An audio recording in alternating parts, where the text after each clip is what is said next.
नमस्कार। शब्द विन्यास 666 पर आप सभी मित्रों का पुनः पुनः स्वागत और अभिनंदन।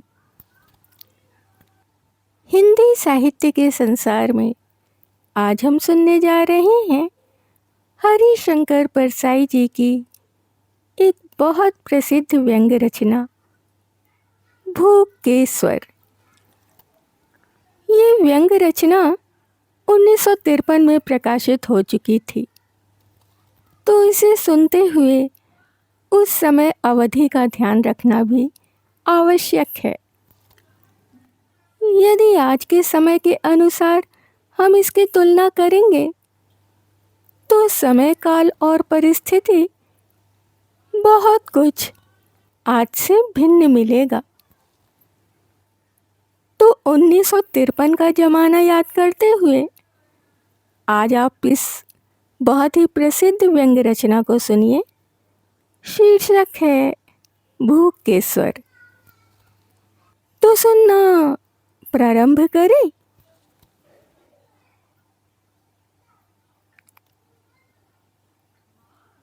दुनिया ने बड़ी तपस्या से सिद्ध किया हुआ यह महाकल्याण मंत्र मेरे कानों में फूंका। बेटा, देखी अनदेखी और सुनी अनसुनी करना सीखो, और हो सके तो जिन दांतों को दिखाते हो उनसे खाओ मत,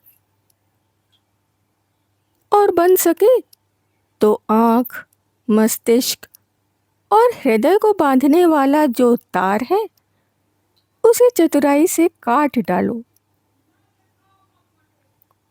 बस फिर सुख ही सुख है।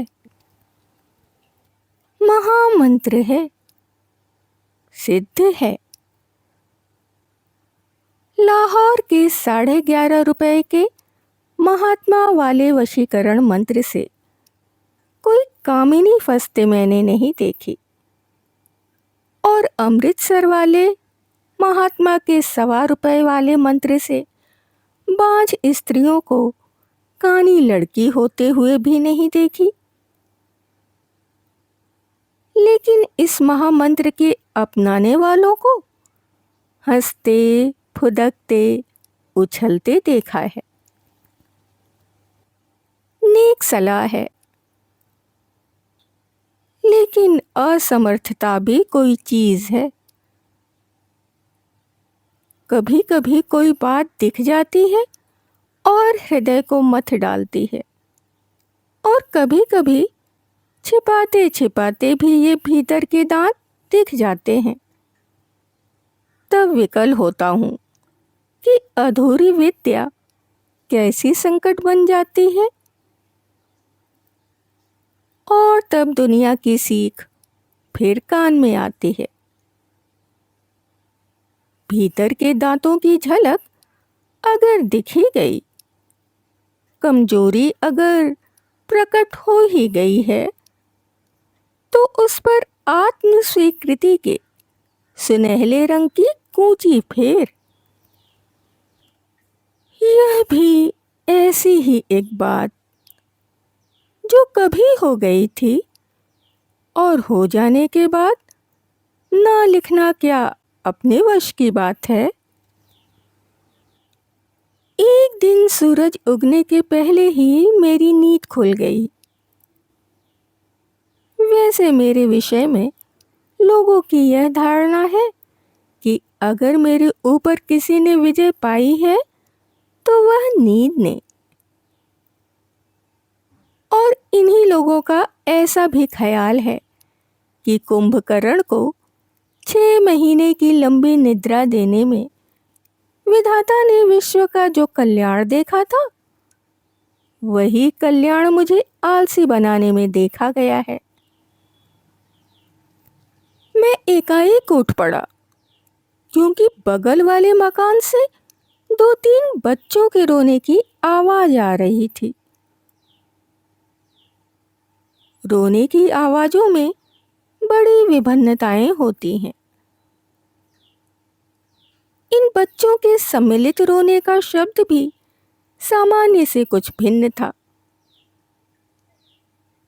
एक बार मोहल्ले में कुत्ते के 3 पिल्ले न जाने कहां से आ गए थे।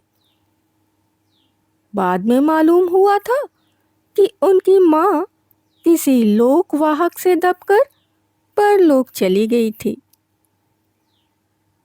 छोटे छोटे मासूम पिल्ले थे। दिन भर से उन्हें खाने को नहीं मिला था और वे भूख से तड़पते हुए एक दूसरे से चिपटे पड़े थे। कुकुर कुकुर के साथ टी टी सरीखी आवाज मिलाकर रो रहे थे। यह आवाज जो मैं सवेरे सुन रहा था उन भूखे तड़पते पिल्लों सरीखी थी। भूख का एक स्वर होता है, चाहे वह कुत्ते की भूख हो चाहे आदमी की भूख हो। भूख का स्वर पहचानने में आप कभी गलती नहीं कर सकते। मैंने पत्नी को जगाया। वह अपने नन्हे बेटे को हृदय से चिपका कर सोई थी। दूसरे बच्चे भी आसपास आनंद की नींद में निमग्न थे। मैंने कहा, सुनती हो, रघुनाथ के यहाँ बच्चे रो रहे हैं 2-3 घंटों से। जरा देखो तो। बच्चों की माँ से पूछो। वह उठी और पड़ोसिन को पुकारा। थोड़ी देर बाद बात करके लौटी और बोली, तीनों बच्चे भूख से तड़प रहे हैं। 24 घंटों से कुछ खाने को नहीं है घर में। बेचारे की नौकरी छूट गई है ना 1 महीने से। इसी समय रघुनाथ आया। आते ही उसकी आंखों से आंसू झड़ने लगे।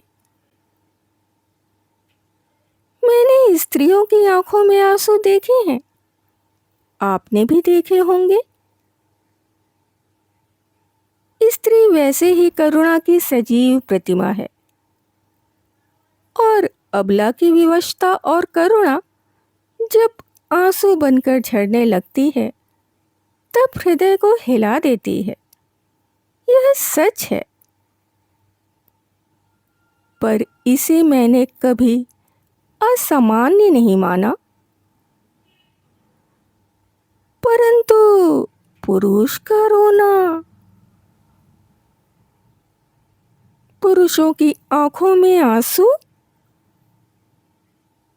कहीं 1000 गुनी विवशता करुणा रहती है इनमें। ऐसा लगता है कि पौरुष टूक टूक होकर पिघल पिघल कर बह रहा है। विश्व की शक्ति विधवा होकर मानो विलाप कर रही है। पुरुष रोता नहीं है। जब वह रोता है, रोम रोम से रोता है। उसकी व्यथा पत्थर में दरार कर सकती है। रघुनाथ का रोना बड़ा भयोत्पादक था। उसने मेरे हृदय को गीला तो किया ही, साथ ही मुझ में भय भर दिया।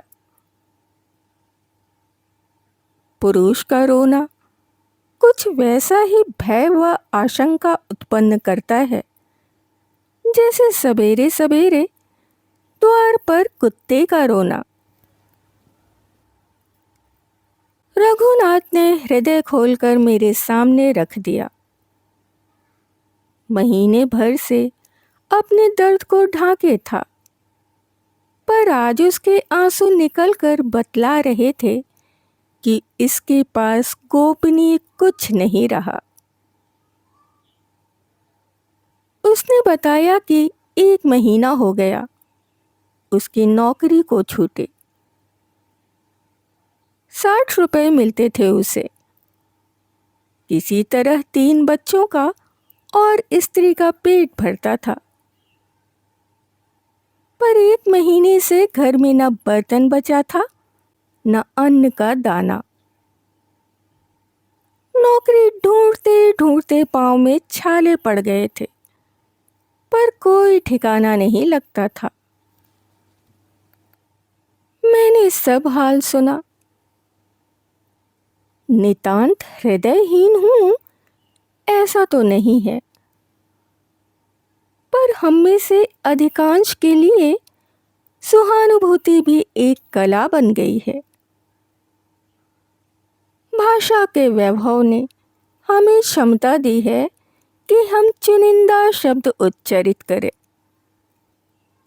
नाट्य कला ने सुविधा दे दी है कि दर्द का भाव चेहरे पर बिछा लें। इससे ज्यादा हम करते भी क्या हैं?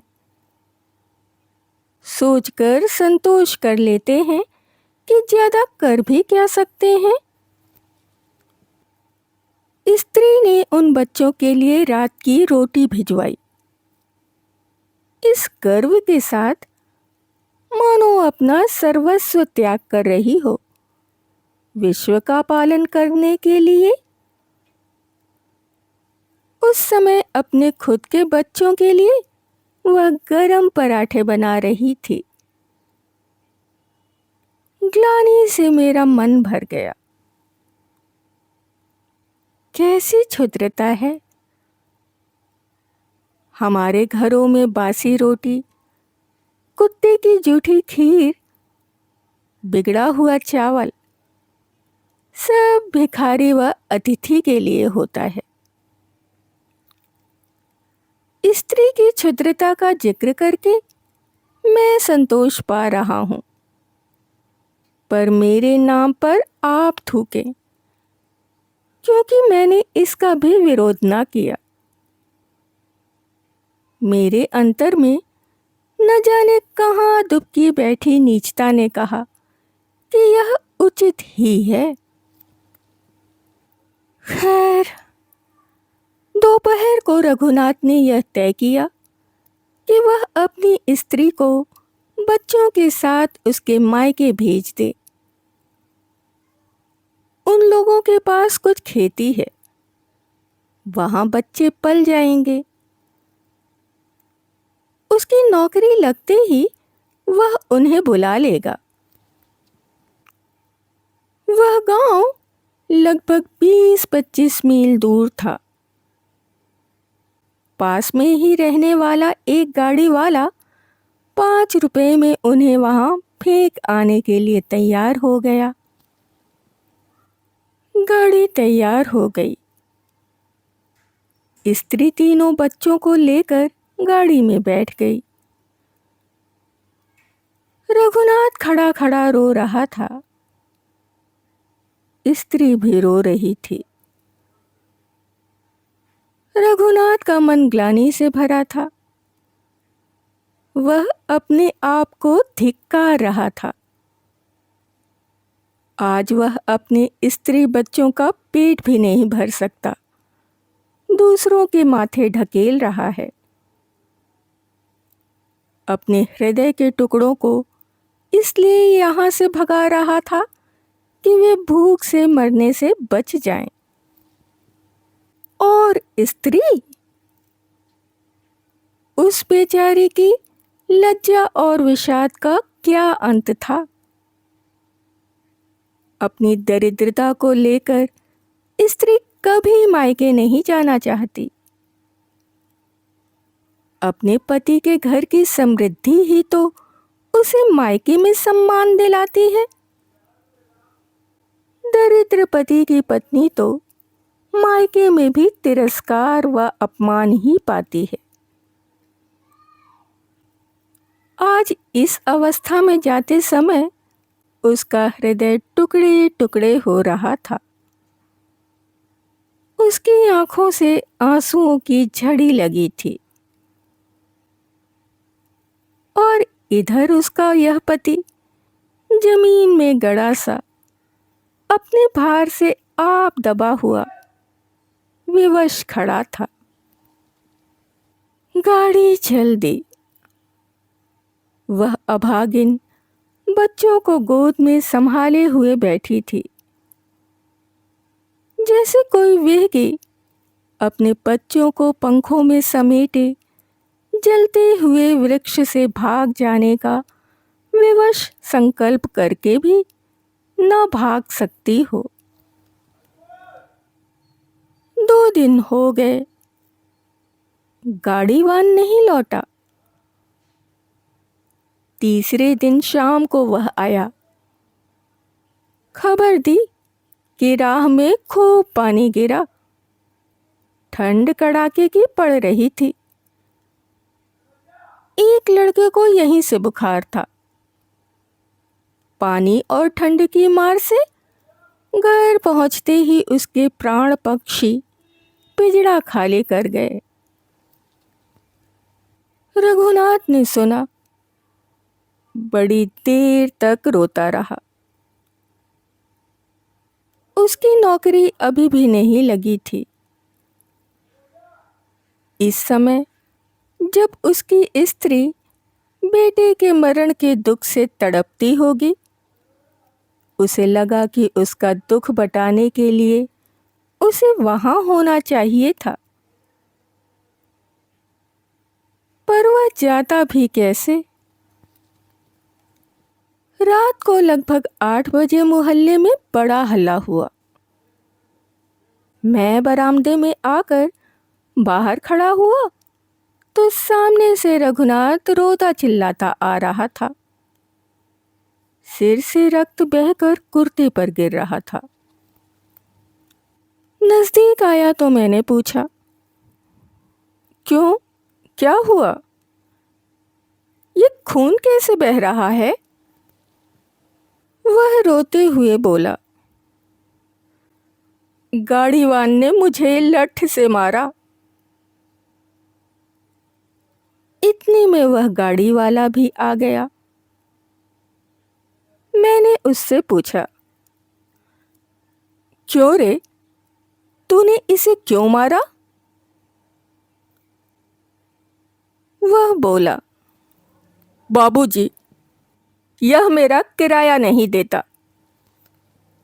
रघुनाथ बीच ही में बोला, मेरे पास कौड़ी तो है नहीं। इससे कहा, कोशिश कर रहा हूं, मिलते ही पैसे चुका दूंगा। अभी तो मैं 3 दिन का भूखा हूं, पेट में दाना नहीं पड़ा। वह फिर रोने लगा। मुझे गाड़ीवान पर गुस्सा आया। कैसा कठोर हृदय है, तनिक भी इस गरीब पर दया नहीं। मैंने क्रोध से कहा, क्यों रे, तुझे जरा भी सब्र नहीं? उस बेचारे के पास इस वक्त क्या धरा है? तुझे शर्म नहीं आई? तूने उसका माथा फोड़ दिया। वह गाड़ीवान जरा आगे बढ़ा और एकाएक वह भी रो पड़ा। आंखों से आंसू गिरने लगे और वह हाथ जोड़कर बोला, बाबू साहब, मैं भी आदमी हूं। मैं तो कभी उससे नहीं मांगता, पर भगवान की सौगंध से कहता हूं, मैं भी 3 दिन से भूखा हूं और मेरे वो दोनों बैल भी 3 दिन से भूखे हैं। इसलिए गुस्सा आ गया था। मेरा सिर चकराने लगा।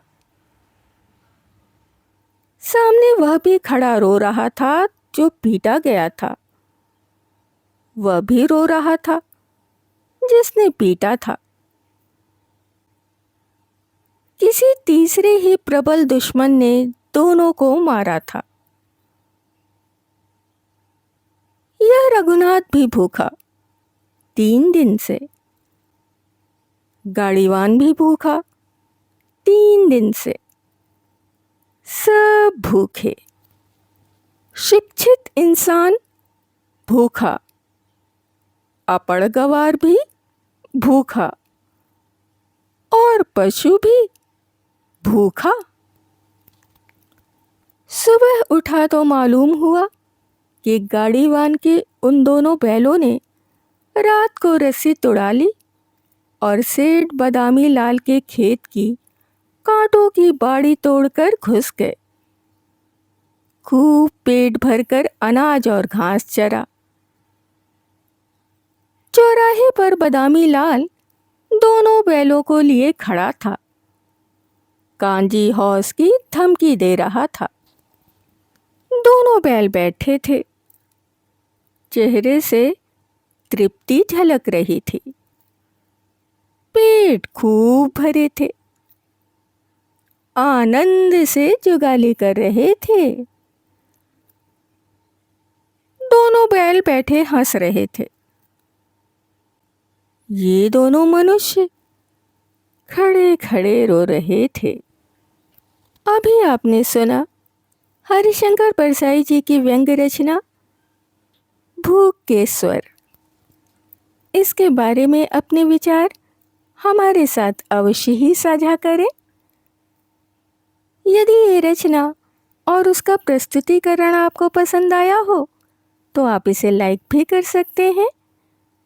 मित्रों और परिवारजनों में शेयर भी कर सकते हैं। जो भी सदस्य पहली बार चैनल पर आए हैं वो चैनल को सब्सक्राइब कर लें और बेल आइकन को दबाना बिल्कुल भी ना भूलें। आपके लाइक करने और सब्सक्राइब करने से हमें नई कहानियों को, हिंदी रचनाओं को आपके समक्ष लाने का प्रोत्साहन मिलता है। आगे भी इस प्रोत्साहन को आप बनाए रखें।